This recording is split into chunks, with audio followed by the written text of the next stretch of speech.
नमस्कार दोस्तों, welcome to my YouTube channel. दोस्तों, अगर आप मेरे चैनल पर नए हैं तो इसे अभी सब्सक्राइब करें और ज़्यादा से ज़्यादा लाइक और शेयर करें। दोस्तों, तो आपका समय ना लेते हुए हम अपने ट्यूटोरियल को स्टार्ट करते हैं। दोस्तों, आज के इस ट्यूटोरियल में हम जानेंगे ओवरव्यू ऑफ द मैक्सडीएनए सिस्टम, जिसमें हम उसके basic hardware components and software components को जानेंगे और यह भी देखेंगे कि मैक्सडीएनए डीसीएस वर्क कैसे करता है। तो guys, let's get started.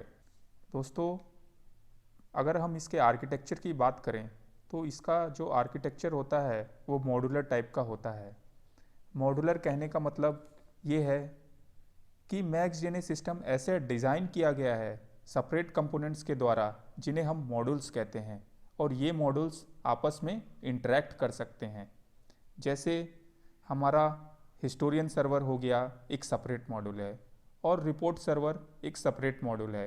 But report server interact कर सकता है हिस्टोरियन सर्वर को थ्रू एसबीपी। तो मॉड्यूलर आर्किटेक्चर का मतलब यही होता है। और दोस्तों, ये जो सॉफ्टवेयर बैक प्लेन में जितनी भी एप्लीकेशंस हमारी कनेक्ट होती हैं वो सब प्लग एंड प्ले टाइप की एप्लीकेशंस होती हैं या प्लग एंड प्ले टाइप का डिवाइसेस कनेक्ट होती हैं। प्लग एंड प्ले का मतलब यहाँ पर यह है कि जो हमारा एसबीपी है या सॉफ्टवेयर बैक प्लेन है वो किसी भी प्रकार के हार्डवेयर चेंजेस को अडेप्ट कर सकता है विदाउट यूज़र इंटरवेंशन के। यूज़र जो है वो डिवाइसेस को ऐड या रिमूव कर सकता है विदाउट हैविंग मैनुअल कॉन्फ़िगरेशन और विदाउट एसबीपी के नॉलेज के।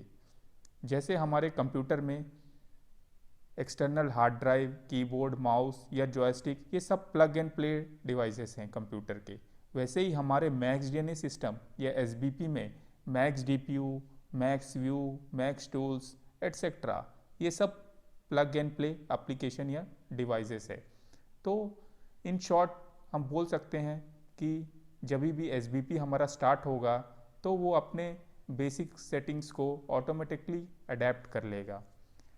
दोस्तों, हम आगे बढ़ते हैं और बात करते हैं मैक्सडीएनए डीसीएस के वर्किंग की। तो दोस्तों, वर्किंग की हम इसकी बात करें तो ये मल्टी लेवल हायरार्की को फॉलो करता है, जिसमें लोएस्ट लेवल इंटरेक्ट करता है हमारे प्लांट आयोस के साथ, और यह काम हमारा करता है आयो मॉड्यूल्स। सेकेंड लेवल में open loop and close loop controls को परफॉर्म किया जाता है, जो कि हमारे एटॉमिक ब्लॉक से बने होते हैं, और ये सब होता है डीपीयूज़ में, जो कि हमारा मेन प्रोसेसिंग इंजन है। थर्ड लेवल पर हमारे OWS और EWS सिस्टम आते हैं। हमारे सिस्टम का जो टॉप लेवल है उसमें enterprise management network engineers and managers आते हैं, जिनको हमारे पूरे डाटाबेस का एक्सेस रहता है। दोस्तों, यह था मैक्सडीएनए डीसीएस काम कैसे करता है। इस पिक्चर से आप और अच्छे से भी समझ पाएंगे। जैसे कि आप देख सकते हैं कि लेवल 1 पे हमारे जितने भी एक्चुएटर्स हो गए, जितने भी सेंसर्स हो गए, जितने भी स्विचेस हो गए, सब हमारे लेवल 1 पे आते हैं। लेवल 2 में हमारे डीपीयूज़ आते हैं और आयो मॉड्यूल्स आते हैं। लेवल 3 पे हमारे जितने भी OWS, EWS, मैक्स लिंक, ये सभी स्टेशंस आते हैं। और एट लास्ट लेवल 4 पे हमारे ERP नेटवर्क इंजीनियर्स और मैनेजर्स आते हैं, जिनको हमारे पूरे डाटाबेस का एक्सेस रहता है। दोस्तों, आगे बढ़ते हैं और बात करते हैं मैक्सडीएनए कंपोनेंट्स के बारे में। तो दोस्तों, अगर हम इनके कंपोनेंट्स को डिवाइड करते हैं तो मैक्सडीएनए को हम दो कंपोनेंट्स में बांट सकते हैं। पहला कंपोनेंट हार्डवेयर कंपोनेंट्स एंड दूसरा सॉफ्टवेयर कंपोनेंट्स। दोस्तों, आज हम इन कंपोनेंट्स के बेसिक वर्किंग को जानेंगे, और इन सभी कंपोनेंट्स का डिटेल वीडियो मैं अपने नेक्स्ट वीडियो में लेकर आऊँगा। तो दोस्तों, मेरा लेटेस्ट वीडियो आप तक पहुँच सके इसलिए इस चैनल को अभी सब्सक्राइब करें और ज़्यादा से ज़्यादा लाइक और शेयर करें। तो दोस्तों, आगे बढ़ते हैं और बात करते हैं हम अपने पहले हार्डवेयर कंपोनेंट के बारे में। तो पहला कंपोनेंट है मैक्स डीपीयू, जिसका मेन फंक्शन होता है हमारे आयो मॉड्यूल्स को स्कैन करना और उससे फील्ड इनपुट्स को लेना, और इन इनपुट्स से कंट्रोल एल्गोरिथम और कंट्रोल फंक्शंस को एग्जीक्यूट करना। हमारा दूसरा कंपोनेंट है मैक्स पैक आईओ मॉड्यूल्स, जो कि हमारे प्लांट्स के आईओस के साथ इंटरफेस करता है।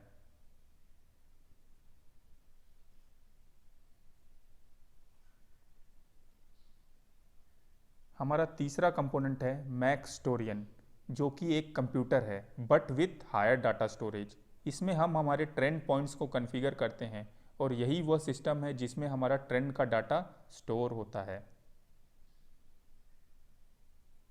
हमारा नेक्स्ट कंपोनेंट है मैक्स लिंक, जिसे हम यूज़ करते हैं एक्सटर्नल डिवाइसेस जैसे AHP PLC, CHP PLC या FOPH PLC के साथ कनेक्ट करने के लिए। दोस्तों, हमारा नेक्स्ट हार्डवेयर कंपोनेंट है मैक स्टेशन, जो कि हमारे सभी कंप्यूटर्स हैं, चाहे वो OWS हो या EWS। इनका काम है इंटरफेस प्रोवाइड करना DCS सिस्टम और ह्यूमंस के बीच।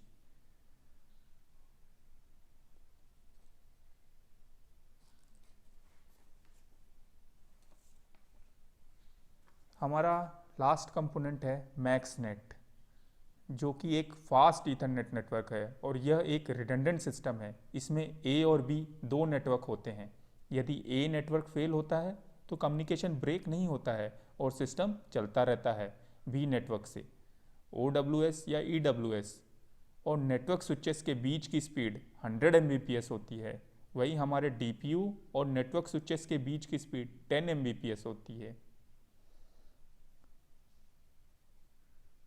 तो दोस्तों, यहाँ पे आप इस पिक्चर पे हमारे मैक्स डीएनए सिस्टम्स के बेसिक कंपोनेंट्स को देख सकते हैं। तो हमारा जो DPU मॉड्यूल्स है वो सबसे टॉप पर है, आईओ मॉड्यूल्स उसके नीचे हैं, चेचिस हमारा बगल पे है और ये रिमोट प्रोसेसिंग यूनिट कुछ ऐसे दिखता है। दोस्तों, अगर हम मैक्स स्टेशन के क्लासिफिकेशन की बात करें तो हमें इसे 4 तरह में बांट सकते हैं। पहला इंजीनियर स्टेशन, दूसरा स्टोरियन स्टेशन, तीसरा ऑपरेटर स्टेशन और चौथा लिंक और OPC स्टेशन। इंजीनियर स्टेशन हमारा बेसिकली जो भी लॉजिक्स होते हैं और जो भी हमको इंजीनियरिंग एक्टिविटी करनी होती है वो सब हम इंजीनियर स्टेशन में करते हैं। इंजीनियर स्टेशन में हमें ऐसे राइट्स मिले होते हैं कि हम उससे लॉजिक्स को मॉडिफाई कर सकते हैं और स्काडा पेजेस डेवलप कर सकते हैं। Operator station basically power plant operations के लिए होता है और इसमें कोई भी राइट्स नहीं प्रोवाइड की जाती है। वो लॉजिक, चाहे वो लॉजिक डेवलपमेंट की बात हो या स्काडा डेवलपमेंट की बात हो। हमारा जो लिंक या OPC स्टेशन होता है ये थर्ड पार्टी डिवाइसेस को कनेक्ट करने के लिए होता है। हमारी थर्ड पार्टी डिवाइसेस जो हैं वो 2 टाइप से कनेक्ट हो सकती हैं, या OPC के थ्रू या मॉडबस के थ्रू।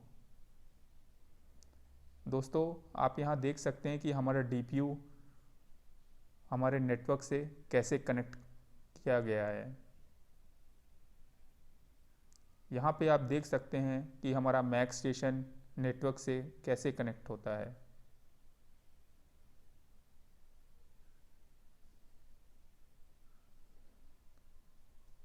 तो दोस्तों, यहीं पर हमारा हार्डवेयर कंपोनेंट्स कंप्लीट होता है और हम अब बात करेंगे अपने सिस्टम के सॉफ्टवेयर कंपोनेंट्स के बारे में। तो हमारे पहले सॉफ्टवेयर कंपोनेंट के बारे में बात करने से पहले मैं आप लोगों को ये बता दूं कि हमारा max DNA software Microsoft platforms पर वर्क करता है। Older version of max DNA Windows XP को सपोर्ट करते हैं, जबकि लेटेस्ट वर्जन विंडोज़ 7 और विंडोज़ 10 में भी वर्क करते हैं। हमारे DPUs में जो विंडोज़ का वर्जन है वो विंडोज़ CE इंस्टॉल रहता है, जिसे हम विंडोज़ कॉम्पैक्ट वर्जन के नाम से भी जानते हैं। दोस्तों, सॉफ्टवेयर कंपोनेंट में हमारा पहला कंपोनेंट आता है मैक्स DPU टूल्स, जो कि हमारा एक ऑफलाइन सॉफ्टवेयर टूल है जिसमें हम लॉजिक डेवलपमेंट करते हैं। लॉजिक डेवलपमेंट करने के बाद इसे हमें DPUs में डाउनलोड करना होता है। हमारा दूसरा सॉफ्टवेयर है मैक्स व्यू ग्राफिकल कॉन्फ़िगरेटर, जो कि हमारा एक ऑनलाइन कॉन्फ़िगरेशन टूल है। इसमें हमें लॉजिक बनाकर हमें डाउनलोड करने की ज़रूरत नहीं होती, जैसा कि हमने DPU टूल्स में किया था, क्योंकि इसमें ऑलरेडी हम DPU के अंदर काम कर रहे होते हैं, इसलिए जो भी डेवलपमेंट होता है वो सीधे DPU में ही होता है। इसी टूल से आप SCADA पेजेस को भी डेवलप कर सकते हैं। हमारा तीसरा टूल है रिमोट SBP, जिसके थ्रू हम अपने MaxDNA सिस्टम को मॉनिटर कर सकते हैं किसी रिमोट लोकेशन से वया मॉडम और LAN के थ्रू। हमारा चौथा टूल है MaxView रन टाइम, जो कि हमारा एक रन टाइम प्रोग्राम है और ऑपरेटर्स यहीं से अपना काम करते हैं। ये बेसिकली पावर प्लांट ऑपरेशंस के काम आता है। हमारा फिफ्थ टूल है पॉइंट ब्राउज़र, जो कि हमारे पॉइंट डाटाबेस को ऑनलाइन व्यू और एडिट करने के काम आता है। हमारा सिक्स्थ सॉफ्टवेयर है हेल्थ लॉग, जिसमें हम अपने DPUs के हेल्थ को मॉनिटर करते हैं। यदि हमारे सिस्टम में कोई भी फॉल्ट है, चाहे वो नेटवर्क केबल में हो, तो वो हमें यह टूल बता देगा। हमारा सेवेंथ कंपोनेंट है बैड पॉइंट रेफरेंस, जिसमें हमें अपने DPU में कितने बैड सिग्नल्स है वो पता लगता है। हमारा एट्थ सॉफ्टवेयर है डाउनलोड फ्रीज चेक। यह सॉफ्टवेयर हमारे आउटपुट्स को अनफ्रीज करता है। जैसे कि हमें पता है यदि हम लॉजिक को मॉडिफाई करते हैं तो हमारे आउटपुट्स फ्रीज हो जाते हैं। यदि हमें इन्हें अनफ्रीज करना है तो यह टूल हमारी मदद करता है। हमारा नाइन्थ टूल है मैक्स मर्ज DPU अलार्म, जो कि हमारे सभी DPUs के अलार्म्स को एक लिस्ट में मर्ज कर देता है और इसीलिए हमें सभी DPUs के अलार्म एक ही लिस्ट में दिखाई पड़ते हैं। हमारा 10th और लास्ट टूल है टाइम सिंक, जिससे हम अपने सिस्टम, चाहे वो DPUs हों या वर्कस्टेशन, उनका करंट टाइम सेट कर सकते हैं। दोस्तों, आज के लिए बस इतना ही। आशा करता हूँ आपको मेरा ये वीडियो पसंद आया होगा। तो दोस्तों, मेरे नेक्स्ट वीडियो को देखने के लिए सब्सक्राइब करें और ज़्यादा से ज़्यादा लाइक और शेयर करें। Thank you and thanks for watching my video.